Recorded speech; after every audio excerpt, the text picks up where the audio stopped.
म्हणजे नमस्कार, very good morning. हा आहे आपला टेरेस गार्डन प्रोजेक्ट. सध्या एकदम बेसिक स्टेजला आहे म्हणता येईल, जस्ट सुरू केला आहे. तुम्ही बघू शकता आपण इथं विविध प्रकारचा भाजीपाला टाकलेला आहे, जो की चांगल्या प्रकारे उगवून आलेला आहे, एकदम फ्रेश ग्रीन. आणि विशेष म्हणजे याच्यावर आपण कुठल्याही प्रकारचं हेवी केमिकलचा वापर केलेला नाही आहे, नॅचरली आलेला हा भाजीपाला आहे. अगदी नीड बेसिस आपण इथं फवारणी घेणार आहोत, त्यामुळं रेसिड्यू फ्री असं म्हणता येईल याला.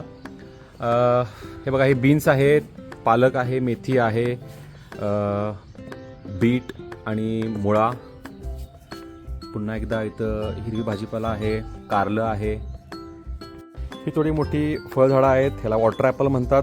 या वॉटर ॲपलच्या आळ्यामध्ये जागा होती, ह्यात पुन्हा भाजीपाला टाकलेला आहे. हे अंजीर आहे, ह्यात देखील भाजीपाला टाकलेला आहे.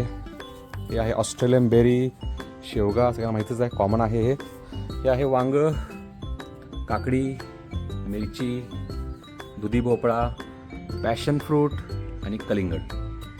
तसं हे मेंटेन करणं फार कठीण नाही आहे. थोडंसं माती, पाणी आणि थोडासा एफर्ट द्यावा लागतो. आणि तुम्ही अगदी 10 बाय 10च्या जागेत देखील चांगल्या प्रकारे टेरेस गार्डन करू शकताय, ज्यातून तुम्हाला एका कुटुंबासाठी लागणारा डे टू डे लाईफमधला भाजीपाला फ्रेश, ऑर्गॅनिकली, हेल्दी खाता येईल.